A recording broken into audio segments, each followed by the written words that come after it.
podcast for curious mind. Jadi kalau kemudian untuk orang-orang yang dalam tanda kutip tidak penting, maka jawabannya juga bisa diplomatis gitu kan, atau benar-benar jawaban blur aja. Oh ya nanti, tunggu aja, doain aja, udah selesai. Disko, diskusi psikologi. Hai Warriors, selamat datang kembali di podcast Disko, diskusi psikologi persembahan KBR bareng komunitas Into the Light Indonesia. Hapus stigma, peduli sesama, sayangi jiwa. Aku Mutiara Maharini, psikolog klinis dari Personal Growth yang hari ini seperti biasa akan menemani para Warriors. Nah, denger-denger ya, abis lebaran kemarin katanya sih pada happy-happy kalau di foto ya, kelihatannya gitu pada happy-happy. Tapi beberapa kayaknya ada yang curhat kalau abis lebaran kemarin kok ketrigger sama omongan keluarga atau bahkan mungkin tetangga. Nah, ini cocok banget sama episode hari ini karena kita akan ngobrolin nih tentang kita-kita yang kemarin pada ketrigger pas ditanya kapan lulus, kapan nikah, kapan punya anak gitu ya. Karena rasanya kok pressure banget nih. Kita dituntut untuk cepet-cepet mengakhiri masa lajang, cepet-cepet kerja, cepet-cepet hamil gitu ya. Seakan-akan kita tuh dikejar-kejar sama deadline kehidupan. Nah, sebenarnya gimana sih cara untuk kita merespons pertanyaan semacam ini? Dan gimana caranya untuk kita menghadapi ekspektasi orang lain terkait kita? Dan gimana caranya untuk menghadapi ekspektasi orang lain tentang kita? Hari ini kita akan bahas benar-benar lengkap di podcast Disko, diskusi psikologi bersama Kak Veronica Anastasia Melani Kaihatu, SPSI-MC, selaku dosen tetap Prodi Psikologi Universitas Pembangunan Jaya dan Koordinator Kemahasiswaan Prodi Psikologi UPJ. Nah, biasanya katanya dipanggil Kak Femi sama mahasiswanya. Hai Kak Femi, salam kenal ya. Aku Mahari nih Kak. Salam kenal juga. Jadi Kak Femi, kita tuh banyak mendengar curhatan-curhatan dari para pendengar podcast Disko yang katanya lebaran kemarin ini tuh pada sensi loh Kak. Meskipun di foto pada happy-happy, cuman sebenarnya ketika ditanya-tanya sama keluarga kapan nikah, kapan lulus, kapan ganti kerjaan gitu ya, itu pada ketrigger Kak. Nah, pengen nanya sebenarnya sama Kak Femi, menurut Kak Femi ini wajar atau enggak sih Kak? Untuk ke-trigger gitu ya. Oke, sebetulnya sih wajar banget untuk ke-trigger. Nah, kenapa ke-trigger jadi wajar? Karena sebetulnya kita kan punya kehidupan itu mengikuti standar masyarakat industri ya. Kalau sekarang ini. Jadi kemudian udah ketahuan tuh, oh kalau balita tugasnya ini. Kamu udah remaja tugasnya ini gitu kan ya. Berarti kalau misalnya udah dewasa ada tugasnya juga. Jadi masing-masing umur kasarnya ada tugasnya, ada harapannya gitu kan ya. Dan itu yang kemudian dituntut oleh masyarakat sekitar. Masalahnya masyarakat kan nggak tahu ya derita masing-masing orang. Ya kan? Jadi kalau misalnya paling standar kan bilangnya gini, itu tetangga sebelah udah lulus langsung kerja, kok kamu enggak? Gitu. Tapi kan kalau misalnya gini, kalau misalnya lulusan DKV sekarang mungkin lagi ngetren, tapi kalau sekarang ini lulusannya sastra Jawa misalnya, maka kemudian kesempatan bekerja berbeda. Jadi situasinya yang kemudian mungkin tidak dipahami, sehingga orang memakai standar yang sudah-sudah, kasarnya gitu. Oke.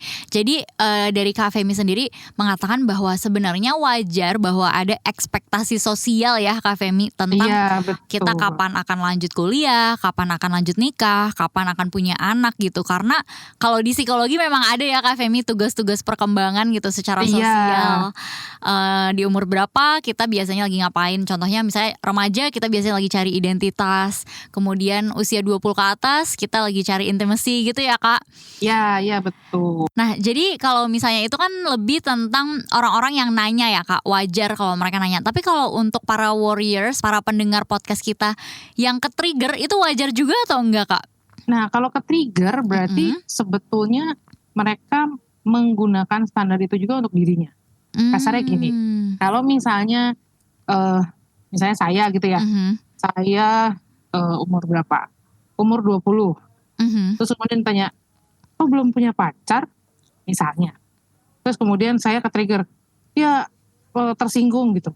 Kalau kemudian saya merasa bahwa umur 20 itu saya mestinya punya pacar, berarti kan saya pakai standar yang sama ya. Mhm.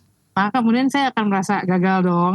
Lalu kemudian kegagalan itulah yang digarisbawahi oleh orang yang tadi ngomong, kok belum punya pacar gitu. Tapi kalau misalnya kemudian saya merasa bahwa umur 20 ditanya punya pacar, ya belum dong, nantilah gitu. Jadi kalau kemudian kita tidak merasa bahwa standar itu adalah standar kegagalan, sebetulnya kita juga akan melihatnya menjadi lebih berbeda. Oke, jadi memang kalau kita ke-trigger mungkin ini jadi pertanyaan ke diri sendiri ya. Berarti mungkin kita sendiri punya ekspektasi ke diri kita sendiri yang belum terpenuhi. Sehingga ketika ditanya oleh orang lain kita jadinya ke-trigger. Karena kita sendiri gitu ya, memang mempertanyakan mungkin ke diri kita, kapan nikah ya, kapan lulus ya. Iya, Jadinya gitu. sensitif gitu ya, seperti Kak. orang lain gitu kan ya. Benar. Cuma kalau misalnya ini kan topik yang lumayan dibahas ya di konten-konten social media gitu ya, Kak. Ada yang bilang bahwa sebenarnya emang nggak sopan loh, Kak, untuk nanya-nanya ke orang lain kapan mereka lulus, kapan mereka mau nikah dan lain-lain. Kalau menurut Kakak gimana? Apa sih batasan sesuatu itu mungkin sopan aja gitu ya, basa-basi, atau ini sudah melanggar privacy? Oke, sebetulnya kalau misalnya untuk keluarga, kalau di budaya timur tuh kan agak sulit ya. Untuk bilang keluarga itu sebetulnya kalau kita kan, kalau di budaya barat mungkin gampang. Keluarga inti, ayah ibu gitu ya, yang langsung hubungan darah. Tapi kalau misalnya di kita, kayak misalnya saya, ibu saya 7 bersaudara. Maka, ya kan ya. Saya punya berapa tuh? 6 kali 2, 12 om dan tante. Nggak semuanya saya deket dong. Iya. Tapi kan semua menganggap saya ponakan kan. Maka kemudian kalau mereka nanya, kapan nikah? Buat mereka wajar dong. Kan ponakan sendiri. Ponakan kandung. Sementara kita kan, siapa loh? Kita aja mungkin jawabnya gitu ya. Ih, deket enggak, ngurusin enggak, nanya yang kayak gini, apa sih? Bantuin juga enggak. Jadi kemudian bayarin juga enggak gitu ya, Kak? Iya, tapi kemudian nagih kan gak sering gitu ya. Nagihnya itu loh yang berat. Nah jadi mungkin kalau misalnya untuk orang dekat, perhatian ya dalam tanda kutip, si pertanyaan-pertanyaan itu mungkin bisa dipahami sebagai perhatian. Kenapa perhatian? Bahwa kemudian kalimatnya menyakitkan itu masalah lain ya. Tapi kalau misalnya ditanya gimana kuliahnya, itu kan lebih enak. Tapi kalau misalnya ditanya kapan lulus, itu kan pedes, apalagi kalau lagi skripsi, ya kan. Jadi kemudian sebetulnya niatnya atau caringnya sama, tapi dimunculkan dengan kalimat yang berbeda. Tapi kalau itu muncul dari orang yang tidak dikenal, sebetulnya kan kita jawabnya juga bisa sekenanya kan. Iya. Oh ya nanti gitu kan, kayak mau kemana Neng, ke depan. Nggak ada yang menuntut persis ke depan tuh kemana, di mana, kapan, nggak ada. Jadi kalau kemudian untuk orang-orang yang dalam tanda kutip tidak penting, maka jawabannya juga bisa diplomatis gitu kan, atau benar-benar jawaban blur aja. Oh ya nanti, tunggu aja, doain aja, udah selesai. Benar. Ya, ke-trigger mungkin nggak mungkin. Tadi balik lagi, kalau standar itu dipakai ke kita juga pasti ke-trigger. Tapi kalau kemudian kita merasa bahwa yang nanya ini seperti kalau mbak salon gitu kan ya. Gimana mbak? Oh lagi kuliah, udah mau lulus dong. Oh belum, udah situ aja. Jadi kapan privacy? Mungkin kalau misalnya kemudian nanyanya detail, kok belum? Kan udah lama nih. Kok udah lama menikahnya, udah 3 tahun, masih belum punya anak juga. Kenapa? Nah itu kan. Kemudian kok mau tahu banget nih kayaknya ya. Orang tua yang kakak adik aja nggak segitunya, kok yang ini ngededes banget. Mungkin kalau misalnya di situ bisa jadi masuk pelanggaran privasi. Oh, yang itu kalau situasi seperti itu saran saya sih, berhubung kita Indonesia ya, balik lagi ya, menjawab ketus, menjawab tidak sopan, itu malah akan jadi bumerang. Kenapa? Karena apalagi situasinya kan, konteksnya ini kan lagi lebaran gitu ya. Jadi ini adalah social event, di mana kita punya harapan tertentu tuh. kalau orang datang halal bihalal, mestinya mukanya nggak cemberut kan kasarnya gitu ya. Iya benar. Jadi kalau ditanya apa kabar, anaknya udah berapa, bukannya kemudian orang akan berharap bahwa kamu akan memberikan informasi jelas, ngasih foto udah kayak gini loh, udah bisa jalan, enggak, ya kan? Pasti kan ya, mungkin nggak basa-basi pengen tahu kabarnya, tapi udah 10 detik, 30 detik selesai, ganti orang. Nah bagian itu mungkin yang kemudian mesti ditakar sendiri. Nah berarti memang di Indonesia ya harus diakui bahwa ada orang-orang yang nggak punya takaran itu kan ya. Udah ditanya satu, udah dijawab, oh ya belum. Kita Kepo udah diem, banget gitu ya. ditanya lagi betul. Betul, ditanya lagi. Oh iya belum, nanti. Mungkin kitanya yang kemudian perlu menjawab secara diplomatis atau diarahkan ke hal lain. Kalau tante gimana? Kan gitu ya, dibalikin. Dibalikin, benar-benar. Dibalikin kan, kalau tante gimana? Udah berapa cucunya? Kan gitu kan. Kalau kemudian dia happy kan dia akan cerita biur gitu. Oke, jadi yang aku tangkap nih dari Kak Femi sebenarnya adalah kita kan nggak bisa mengontrol juga ya siapa yang merasa deket sama kita, siapa yang care sama kita, siapa yang kepo doang, siapa yang mungkin sebenarnya basa-basi doang gitu ya. Tapi yang bisa kita kontrol itu sebenarnya cara kita merespon. Dan yang aku tangkap juga adalah ya kita berprasangka baik aja lah sama orang-orang gitu kan. Semoga aja niatnya baik dan kita respon dengan sopan. Meskipun kita mungkin ke-trigger atau apa, tapi janganlah menambah drama dengan jawab-jawab yang gak sopan. Tapi justru tetap misalnya ditanya balik, atau mungkin kita bisa minta doa aja gitu ya. Ya tolong doain om tante gitu ya. Atau mungkin kita bisa bercandain kalau ditanya kayak kapan nih punya pacar, kapan pacar dibawa, boleh om tante dikenalin gitu kan. Jadi bisa begitu. Dibawa ringan aja ya Kak ya. Iya, yang berat mungkin kalau misalnya isunya sensitif ya, misalnya nih teman saya ada yang baru keguguran. Oh iya. Ya kan, terus kemudian setelah 6 bulan, kalau dari teman saya kan mikirnya baru 6 bulan udah ditanya kapan mau punya anak lagi gitu. Ya kan, maksudnya jadi kemudian dianya merasa belum lepas gitu kan dari kesedihan, maka kemudian pertanyaan itu jadi sangat pedih. Atau misalnya baru meninggal pasangannya terus tanya nggak nyari istri lagi om atau tante, kan itu juga yang kemudian tidak bisa diterima biasanya kan. Orangnya juga pasti akan mendelik dan kemudian marah gitu. Ya kan, seperti itu yang kemudian memang berat. Nah bagian itu sih mau tidak mau ya tadi, kalau misalnya kita menjawab tidak sopan pasti kitanya jadi salah. Benar. Karena itu udah pasti. Oke. Nah gimana sih Kak Femi biar kita bisa menguatkan diri kita supaya kita nggak down nih ketika kita memang merasa aduh aku belum memenuhi lagi ekspektasi ini, dan ditanya-tanyain terus menerus kan juga makin menjadi ya rasa sedihnya. Iya betul. Nah kalau misalnya untuk cara kita sendiri ya, diri sendiri seperti apa yang harus dilakukan. Sebetulnya yang pertama tentu saja menerima kenyataan itu yang udah paling acceptance aman ya. Lah ya. Itu yang udah paling aman. Kenapa? Kalau misalnya kemudian kita berpikir bahwa saya mestinya lulus nih sekarang, tapi enggak, maka enggak cuma orang lain, tapi diri kita pun menggarisbawahi dalam tanda kutip kegagalan yang ada. Sementara kalau misalnya bilang oh iya enggak akan lulus sekarang, udah semester 13, iya akan lulus semester ini kayaknya tahun depan, kan itu lebih jelas ya. Kita ngasih waktu gitu, kita ngasih waktu ke diri sendiri, kita juga rasional dengan kemungkinan bahwa itu akan terjadi atau tidak, sehingga kemudian bukan cuma orang lain tapi diri kita sendiri pun memiliki ekspektasi yang lebih sehat terhadap apapun itu harapan sosial yang muncul. I see. Ini lagi seru banget sih obrolannya. Tapi kita mau break sebentar ya. Habis ini kita akan lanjut lagi. Suka galau ketinggalan berita di tongkrongan? Iya. Penasaran sama trending topik sepekan tapi bingung kudu ngapain? Iya. Makanya dengerin FOMO Sapiens dari KBR Prime setiap Jumat. Iya. Jalan pintas yang gak bakal bikin kamu ketinggalan berita atau peristiwa di sekitar kamu. Bareng Eki Priagung dan Aika. No more fear of missing out, peeps.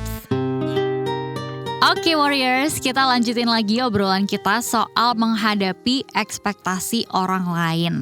Nah, jadi dari tadi kita udah dapat beberapa tips-tips tipis ya supaya kita nggak ngedown banget ketika kita sendiri tidak atau belum mampu untuk memenuhi ekspektasi orang lain maupun diri sendiri. Tapi sebenarnya sebelum kita sampai di situ, kadang-kadang kita kesulitan nih dalam memilah ekspektasi mana yang perlu kita dengerin dan ekspektasi mana yang ya udah anggap angin lalu aja. Biasanya gimana sih Kak Femi cara kita bisa ngebedainnya, mana yang perlu kita dengar dan mana yang ya udah aja? Oke, sebetulnya sih yang paling mesti kita dengar biasanya orang tua. Kenapa orang tua? Karena orang tua itu yang menentukan standar keluarga. Kan bayi lahir nggak mungkin tiba-tiba dia tahu mesti sopan santun gitu kan ya. Pasti dia belajar dari orang tuanya. Maka kemudian kita bisa tahu nih orang tua kita punya standar seperti apa. Jadi misalnya kalau misalnya ya lulus pengennya sih 8 semester biar pas, tapi ya 9 boleh deh gitu misalnya kan ya. Tapi kan itu muncul dari orang tua kan. Mereka juga pasti kan memunculkan target itu karena mikir perhitungan finansial mungkin, waktu dan lain sebagainya. Ada adik lain yang mesti dibiayai dan seterusnya. Ada banyak pertimbangan. Nah, biasanya pertimbangan itu muncul dari orang tua dan itu yang ideal untuk diikuti. Nah, kenapa? Karena seharusnya kan orang tua itu yang menjadi sumber support terbesar. Jadi keluarga inti lah ya, kakak, ayah, ibu, kakak, adik gitu. Nah, kalau misalnya itu sudah diperoleh, standarnya udah ada nih, oh keluarga saya nggak nuntut gitu kok misalnya gitu. Atau justru keluarga saya nuntutnya segitu. Pengennya 8 semester lulus. Maka kita akan terpacu untuk 8 semester lulus. Kalau kemudian misalnya ternyata wah susah nih kuliahnya. Atau sempat kerja dulu 1 semester atau setahun. Lalu kemudian nggak lulus segitu. Maka itu juga yang kemudian mesti dikomunikasikan. Karena pemberi standar mesti dikasih tahu bahwa standarnya udah nggak bisa tercapai nih, gitu. Sehingga kemudian orang-orang yang penting itu dulu yang kemudian dinegosiasikan ya, dibikin paham bahwa situasinya udah nggak mungkin. Saya nggak mungkin nih, tiba-tiba besok punya pacar udah nggak mungkin, tiba-tiba besok lulus nggak mungkin, besok punya anak nggak mungkin. Iya benar. Jadi gitu kan ya. Jadi kita perlu mengkomunikasikan prosesnya juga kali ya. Betul. Biar mereka juga tahu nih, apalagi orang-orang seperti orang tua kan memang terlibat dan bisa dibilang mereka punya kepentingan juga ya di situ. Iya, mereka juga kan pasti dapat standar itu dari orang tuanya lagi. Betul. Jadi kalau misalnya kemudian nih misalnya mau yang berubah kalau misalnya di pendidikan gitu kan ya, dari 4 tahun jadi 5 tahun misalnya. Karena ada profesi, oh ya berarti 5 tahun kuliahnya, berarti gak lulus-lulus. Bukan. Pendidikannya sekarang nambah nih, jadi gitu. Jadi kemudian dikomunikasikan bahwa standarnya udah gak yang itu lagi ya, standarnya sekarang yang ini. Jadi ini yang kemudian saya pakai, terus orang tua juga harus tahu, kakak adik juga tahu, sehingga kemudian role modelnya tetap pas, idealnya seperti apa. Benar-benar, dan mungkin aku pengen nambahin juga Kak Femi ya, selain tadi kita ngelihat siapa gitu ya yang ngasih ekspektasi ini, menurut aku kita boleh juga mendalami kredibilitas dari orang yang ngasih ekspektasi ini.